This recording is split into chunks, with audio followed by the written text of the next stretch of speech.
सबसे पहले देवों के देव महादेव के प्रणाम बा, मैया पार्वती के प्रणाम बा। ये धरती पे बैठल बानी सन, ये धरती मैया के प्रणाम बा। आप सब जितना गुरु बहिना गुरु भाई हमार कथा कहानी यूट्यूब के माध्यम से सुनत रहेनी, आप सबके भी हमार प्रणाम बा। ये दीदी आप सबके बीच हम फिर से आ गइल बानी एगो कथा लेके। शिव चर्चा कथा बा, बड़ा सुंदर कथा बा दीदी। उम्मीद करतानी कि शुरू से लेके अंत तक सुनम तो आप सबके कथा पूरा समझ आई। कहल बा कि बीच कथा से उठ के ना जाए के चाहिए, बीच पूजा से उठ के ना जाए के चाहिए। कथा सुनतनी तो शुरू से अंत तक यदि सुनतनी तो आप सबके पूरा ज्ञान मिली। चली कथा के ओर दीदी बढ़ल जाओ। देखिए एगो गाँव बा, उ गाँव में बहुत सारा लोग बाटे। आप सबके पता बा कि गाँव रहेला तो हर जाति के वो गाँव में लोग रहेला। असई वो गाँव में एगो जात के धोबिन रहतरी, बेचारी बहुत ज्यादा गरीब रहतरी। वो पूरा गांव भर के कपड़ा बटोर के और ले जाके घाट पर धोवतरी, गांव गांव बांटतरी। उनकर यह काम रहतटे। लेकिन ये दीदी देखी शिव गुरु के बहुत बड़ा भक्त रहतरी, कपड़ा धोवतरी, गांव में जातरी। जे नहीं देखतरी कि शिव चर्चा होखता, देखी समय निकाल के थोड़ा सुन लेतरी और शिव चर्चा में उनका बड़ा आनंद आवता। कहीं कपड़ा बांटे जास, कहीं ले जास, कोई प्रसादी भी दे देवे धोबिन के तो बड़ा प्रेम से ले लेस। और जब जब टाइम मिले शिव गुरु के भजन वही में करत रहस, कपड़ा धोवस और भजन गावत रहस। देखिए दीदी उनका एगो बेटा रहता। वो धोबी लोग जे रहता वो कपड़ा धोवता और वही से जमन पैसा कौड़ी होखता वो बच्चा के पढ़ावता लोग कि हमनी के कपड़ा लता धोवे के काम करता निसन। बाल बच्चा अगर हमार पढ़ जाई तो आगे चल के कोनो बढ़िया काम करी और हमनी के गरीबी से दूर कर दे। एक दिन शिव गुरु के याद करतारी, कहतारी कि ये शिव गुरु हमरा उतना क्षमता शक्ति नहीं खे कि राउर शिव चर्चा हम कराई, लेकिन एगो बेटा बा ओकरा के पढ़ावतनी। वो बेटा पढ़ जाई, कोनो लायक बन जाई तो हम ओकरा बाद एगो शिव चर्चा कराई और सब लोग के बुलाई और बढ़िया से सुंदर से सबके विदाई भी करब। देखिए दीदी धीरे धीरे समय बीत गई, लड़का बड़ा हो गईले।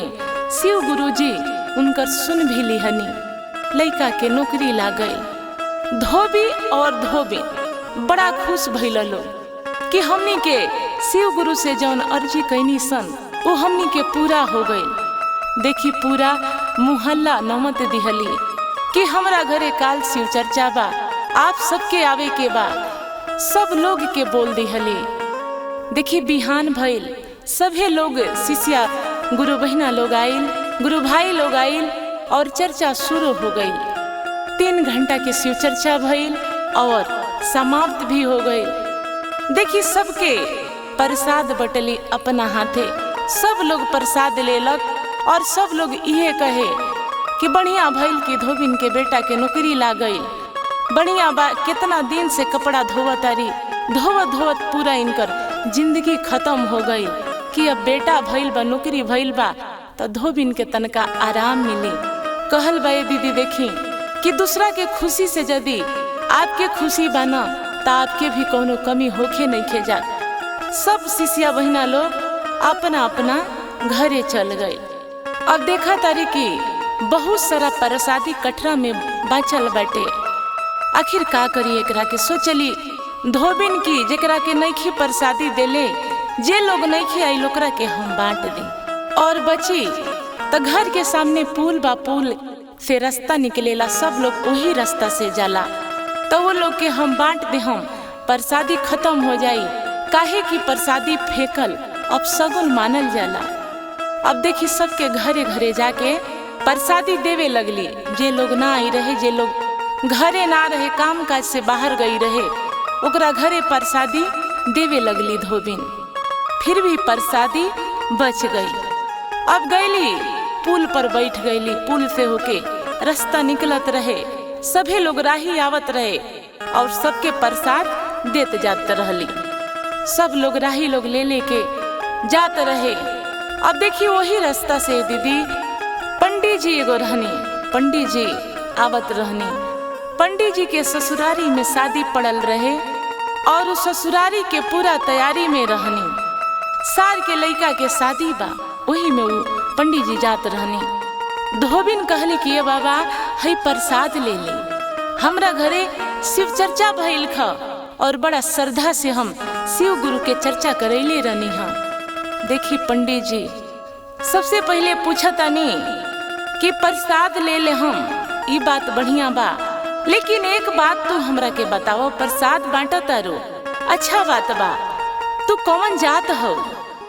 धोबिन कहली कि बाबा हम तो जात के धोबिन हई, कपड़ा लत्ता धोई ले, शिव चर्चा करैले बानी, हमरा बेटा के नौकरी शिव गुरु लगवा दिहनी, श्रद्धा से चर्चा करवले रहनी हा, उहे प्रसाद आप सबके बांटतनी। देखिए अब पंडित जी जे रहनी वो गुस्सा हो गईनी, कहतनी कि अरे धोबिन तू नहीं खो जानत कि हम जात के पंडित हई और तू जात के धोबिन हो, तहरा से हमरा छुआछूत लाग जाई, तहार प्रसाद हम नहीं खिले सकत, तू शिव चर्चा करैले बाड़ू, लोग में बांट द, हम पंडित हई।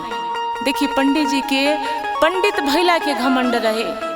कहल बाए दीदी देखी कोनो जाति के आदमी होके प्रेम भाव से अगर कथा पूजा करवावता और बड़ा खुश नसीब बानी कि वो प्रसाद रउआ के नसीब होकता, तो हाथ जोड़ के वो प्रसाद ले लेवे के चाहिए, जाति पाति ना पूछे के चाहिए।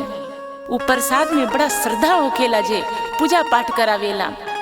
देखी पंडित जी कहनी कि हम प्रसाद ना लेहब, हम धोबी के नीच जाति के लोग के घर के चावल आटा पानी कुछ भी प्रसाद हम ना लेनी। देखी धोबिन दुखी हो गईली, पंडित जी प्रसाद ना लेहनी, चल दिहनी। महादेव जी सब बैठ के देखा तनी सब लीला, वही जाके देखा तनी पर्वत पहाड़ से। अब महादेव जी सोचनी कि हमरा प्रसाद के ना लेला हम, और कितना श्रद्धा से धोबिन शिव चर्चा करैले रही है कि पंडित जी के दंड हमरा देवे के पड़ी। देखी महादेव जी नाराज हो गईनी और वहां से धरती लोक पर आ गईनी। पंडित जी आगे आगे जाता रे, पीछे से महादेव जी जौन बानी एगो आदमी के रूप पकड़ ले बानी और पीछे पीछे पंडित जी के जातानी। जब कुछ दूर आगे पंडित जी गइल बाड़े, ससुरारी नियराए के आवता, महादेव जी देखी वो पंडित जी के गधा बना देतनी। अब गधा बन के पंडित जी ससुरारी चल गईनी। पंडित जी जब ससुरारी गईनी तब बस गधा के देह शरीर बनल रहे, लेकिन सारा बुद्धि विचार सारा होश हवास पंडित जी के रहे आपन।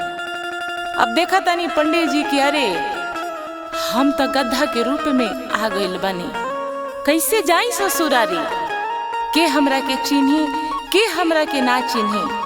लेकिन पंडित जी सोचा तनी कि अरे कोई चिन्हे चाहे ना चिन्हे, हमार पत्नी जे बाड़ी धर्म पत्नी ऊ तो हमरा के चिन्ह ली है। देखी पंडित जी गधा के रूप में जाके द्वार पर खड़ा हो गईनी। देखी वो घर में शादी के कार्यक्रम चालू बाटे। आप सब जानतनी ये दीदी की शादी में कईयन काम रहेला, कितना भीड़ भड़ाका रहेला। अभी जाके गधा के रूप में जे पंडित जी बानी वो द्वार पर साइड में खड़ा बानी।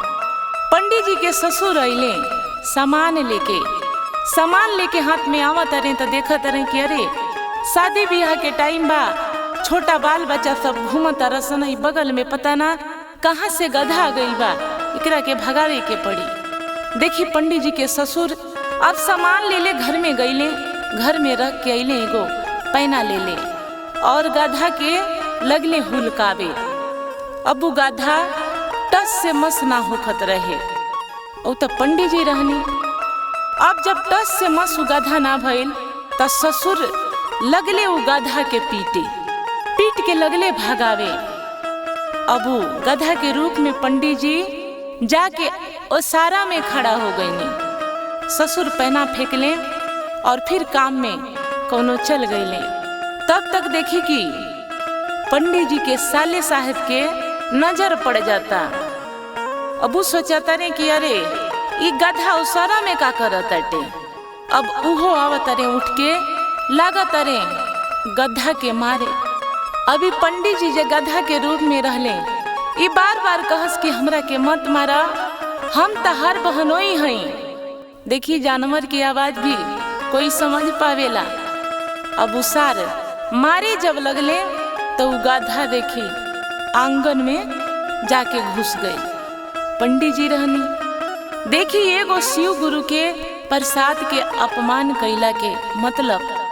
अब वो आंगन में जब गधा चल गई तो सास देखतरी कि अरे गधा आंगन में चलाई। वो शादी ब्याह के घर में कहीं मुंह डाली कुछ जुठार दी। अब सास कहतरी कि अरे आंगन में गधा आ गई बा का करी। अब देखिए दीदी हाथ में बेलन रहे। बेलन जब रहे तो उहे बेलन से आके अलग तरी धवा धप उ गधा के मारे। गधा पंडित जी। अब पंडित जी अपना भाषा में गधा के भाषा में कहतनी कि अरे हमरा के मत मारिए सासू जी, हम तो राउर दामाद हई, काहे हमरा के मारतनी। हम तो बन ठन के आई रहनी है ये घर में शादी ब्याह में शामिल होके। देखी वो बात वो भाषा सासों की बुझात नहीं खे। अरे जानवर बोली तो इंसान का समझे। लगली मारे मारत मारत। अब पीछे देखी खाना बनत रहे। शादी ब्याह के खाना किचन बनावल रहे उन्हें बड़ा सा। अब उन्हें खाना पीना बनता वो नहीं बेटी रहली ये पंडित जी के पत्नी। अब गधा आंगन से निकल के और वो पिछुआरे जिन्हें खाना बनता उन्हें चल जाता रे। अब नजर पड़ता गधा पंडित जी जे रहले उनका पत्नी के। पत्नी देखत रही कि अरे वही बेर से हुल हुल सुना तनी ये कैसन गधा बाकी भागत नहीं खे। अब वही जैसे आवाज देता रही कि ये अम्मा अरे गधावा तो एने आ गई, अरे आके भगावा ना। माई कहली कि अरे बेटी अरे कितना बेलन से तो मरनी लेकिन वो भागत गधा।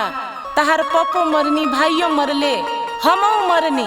आ देखो फिर गधवा उन्हें चल गई कि ऐसन कर कुछ उठावा आ मारो जोर से कि भागो। अब बेटी देखी हाथ में छोलनी ले ले रहली। अब छोलनिए लगली मारे। बड़ी मार मरली वो गधा के। देखी गधा अपना भाषा में फिर कहता कि अरे हम तहार तो पति हई, तू हमरा के काहे मारता रू, तू हमार पत्नी हो। बड़ा गधा अपना भाषा में बहुत कुछ कहलक लेकिन वो पत्नी के कुछ समझ आइल ना। मारत मारत का कैली वो किनारा कर दिहली। अब घर में सभी लोग जान गईल कि अरे एगो ऐसन गधा आ गईल बटे कि कतनो मारल जाता वो भागते नहीं खे। आखिर का हवे। देखी सब लोग अब एक जगह होके लागल भगावे खातर गधा के। महादेव जी देखतनी अब सोचतनी कि अरे पंडित जी के अपना करनी के फल तो मिल गईल बा। अब इनका अपना रूप में ला देवे के चाहिए। कहे कि जवन कर्म कैले हाँ पंडित जी ओकर फल पा गईले। महादेव जी देखी एगो साधु के भेष पकड़ के और वही जावतनी उहे शादी के घर में। देखी आईनी त कहनी कि अरे का भइल बाटे, काहे इतना लोग बटुराइल बा। सभी लोग कहे लागल कि बाबा देखी ना शादी ब्याह के घर है। आई सुबह से गधा आइल बाटे, कबो दुआर कबो आंगन कबो एने, खाली इतने दूर में घूमत रहता। अब कतई दूसरों के द्वार पर नहीं खेजात। डर लागता कि छोटा छोटा बच्चा आइल बड़ा सन, कहीं हाथ पैर पे लग जाए, पैर वे रख दे तो फिर परेशानी बढ़ जाई। वही में कोई कोई कहे लागल कि अरे गधा, यही से तो गधा के गधा नाम पड़ल बा, काहे कि सुनबे ना करेला सन। अब साधु के भेष में पंडित जी जे रहनी कहनी कि आप सभी लोग यहाँ से तनी हट जाए। अब सब लोग हटे लगल। बाबा कमंडल में पानी लिहले रहनी, पानी लेके पूरा देह छिड़क दिहनी, सारा देह ऊपर से नीचे तक ले। और गधा पंडित जी के रूप में आ गईले। जब आ गईले तो दूर से बहुत लोग देखत रहे। और सभे लोग सोचल कि अरे बा ई का हो गई, ई गधा, ई पंडित जी ये घर के दामाद कैसे हो सकेले। और सभे लोग अब धीरे धीरे जुटे लागल, पास में आ गई। बाबा से पूछलस कि ये बाबा, अरे गधा के सब कोई मारल है, सुबह से ई घर छोड़ के जात ना रहा, अरुआ का है पानी छिड़कला से ई पंडित जी हो गईनी। बाबा कहनी कि हाँ बेटा, ई पंडित जी ही बताइए कि इनका करनी के फल हटे काहे मिलल कैसे। हम तो साधु संत आदमी हैं, बाकी हम चलनी। बाबा वहां से आपन रास्ता उत शिव गुरु रहनी, रास्ता पकड़नी और चल दिहनी।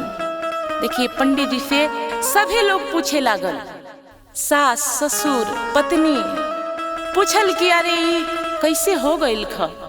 पंडित जी कहनी कि अरे बड़ा गलती हमरा से हो गइल ख। आवत रनी तर तैयार होके और बीच रास्ता में एगो धोबिन मिल गईली है। प्रसादी बांटत रही है कि हम बड़ा श्रद्धा से शिव चर्चा करैले बानी, बेटा के भड़ा है प्रसाद बांटतनी, ए बाबा है प्रसादी ले ली। हम कहनी है कि अरे तू तो जात के धोबिन हो, हम तो हर प्रसाद ना ले हब, ऐसे हम नीच जाति के लोग के प्रसाद ना लेनी। और वहां से हम चल दी हनी। चलत चलत जब कुछ दूर आईनी, ससुरारी नजदीक भइल, तब पता ना कब ही शरीर गधा के रूप में बदल गई, ई हमरा ही पता ना चलल। लेकिन हमार पूरा होश हवास रलक ह। हम सोच के आईनी कि हम जाइब, अवर कोई पहचानी ना पहचानी, कम से कम पत्नी तो हमार पहचानी है। अब सब लोग हमरा के मरलक ह, ससुर सास और यहाँ तक कि हमार धर्म पत्नी भी हमरा के मरली है। अब पत्नी लगली मुहे मुहे देखे, सब लोग लागल देखे। ससुर बड़ बुजुर्ग आदमी, सास दोनों आदमी मिल के समझावे लगलक, अरे रउआ तो जात के पंडित हैं, राउर सब ज्ञान के बात लोग सुनेला, और रउए कैसे ही सब कर दिहनी कि जात के कोई रहे। प्रसादी के अपमान ना करे के चाहिए। शिव गुरु रउआ से नाराज हो गईनी, यही से रउआ के गधा बना दिहनी। हाथ जोड़ लिहले पंडित जी सास ससुर के आगे की, रउआ सब माफ करी, हमरा से गलती हो गई। पत्नी पंडित जी से माफी मांगली कि हम ना जानत रहनी कि रउआ बानी। सब लोग गधा के मारत रहे, भगावत रहे, हमहू उहे काम करत रहनी। लेकिन हमहू शिव गुरु के भक्त हई, हमहू पूजा पाठ करीला, चर्चा करीला। रउआ प्रसाद ले लेवे के चाही, ओ धोबिन के अपमान कबो ना करे के चाही। देखी उ धोबिन के अपमान ना रहे, रउआ तो स्वयं महादेव के अपमान कैले बानी। हला रउआ के महादेव कैसे माफ कर दिहनी, ये हमरा पता नहीं खे। रउआ ऐसे कबो मत करब, कहीं जाइब कोनो जाति के लोग पूजा पाठ करे, कबो नीच ना देखब, कबो अपमान मत करब। प्रसादी देहे ले लेहब। पंडित जी के गलती के अपना अफसोस रहे।